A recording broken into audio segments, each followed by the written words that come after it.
Hello, नमस्कार दोस्तों। आज हम बात करेंगे इरिडा कंपनी के स्टॉक्स के बारे में और आज के दिन अगर आप देखेंगे तो इस स्टॉक्स ने हमारा जो कल का हाई था उसको ब्रेकआउट नहीं किया और वहां से प्राइस को रिजेक्ट करके स्टॉक्स ने इन्वर्टेड हैमर या डोजी कैंडल बनाई है। अब स्टॉक्स में आज का जो लो बना है वो लो टूटेगा तो स्टॉक्स में गिरावट आएगी। अब गिरावट आएगी तो सपोर्ट लेवल कहाँ पर बनेगा उसकी हम यहाँ पर चर्चा करने वाले हैं। साथ ही हमारा वीडियो आपकी एजुकेशन के लिए बाय सेल की कोई एडवाइस नहीं है, फिर भी आप ट्रेड करते हैं तो अपने फाइनेंशियल एडवाइजर से कंसल्ट कीजिएगा। यहाँ पर देख सकते हैं कि आज का हाई और कल का हाई 265 का हाई है और आज भी 265 का हाई है। अगर पॉइंट टू पॉइंट बात करें तो 265 रुपए 80 पैसा और कल का हाई 265 रुपए 70 पैसे के आसपास का बना हुआ जो कि बिल्कुल सेम टू सेम है।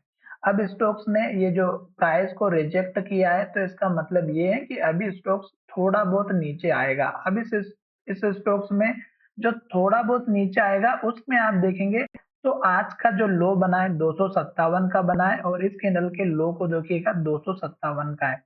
तो आप ये बात याद रखिएगा कि आज का लो जो 257 का है ये अगर टूटा तो ये सपोर्ट लेवल टूटेगा और फिर स्टॉक से नीचे आएगा और फिर इस कैंडल के हाई के आसपास 251 रुपए के आसपास और इस कैंडल का लो 251 रुपए का है।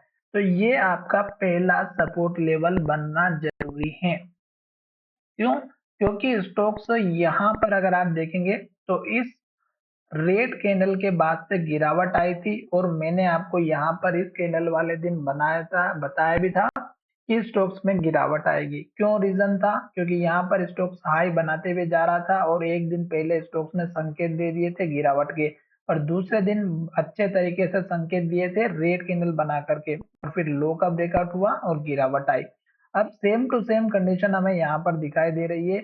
स्टोक्स ने लास्ट में जो लो बनाया था ये था 234 रुपए का। इस कैंडल के लो को देखिएगा 232 का है। तो लास्ट का लो आपके लिए सबसे इंपॉर्टेंट होना चाहिए अगर आप लॉन्ग टर्म के इन्वेस्ट करें तो 232-34 का एक आपका लास्ट का सपोर्ट का जोन है और ये लेवल अगर टूटा तो फिर स्टॉक संभल नहीं पाएगा और स्टॉक्स में बड़ी गिरावट आ जाएगी। इसलिए मैंने आपके सामने ये लेवल शेयर किया। साथ ही स्टॉक्स 50 डेज के मूविंग एवरेज के ऊपर चल रहा है तो जब तक आप बने रह सकते हैं।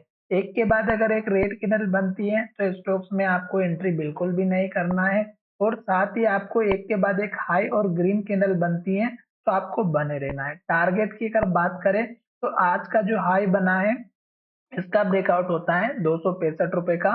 तो फिर आपका टारगेट इस कैंडल के हाई के आसपास का रखना है और इस कैंडल के लो का जो कि 275 रुपए से लेकर के 282 का रहेगा। इंट्राडे के लिए एक के बाद एक टारगेट आना बहुत जरूरी है और फिर लास्ट का टारगेट जो था इस कैंडल का है 310 रुपए का। ये दो तीन टारगेट रखना है, छोटा सा स्टॉप लॉस, सपोर्ट लेवल। साथ ही वीडियो अच्छा लगा है तो चैनल को जरूर सब्सक्राइब करें और इस तरह की एक के बाद एक हाई और ग्रीन कैंडल बनती है जैसे यहाँ पर भी बनी हुई है, जैसे यहाँ पर भी बनती हुई गई है तो यहाँ पर भी बनेगी तो बिंदास बैठे रहना है, अपने प्रॉफिट को मस्त एंजॉय करना है। टेंशन बिल्कुल भी ना लें जब तक स्टॉक में हाई ग्रीन कैंडल बनती है और हाई बनता है तब तक। तो चलिए वीडियो को यहीं विराम करते हैं। धन्यवाद, मिलेंगे नए वीडियो में।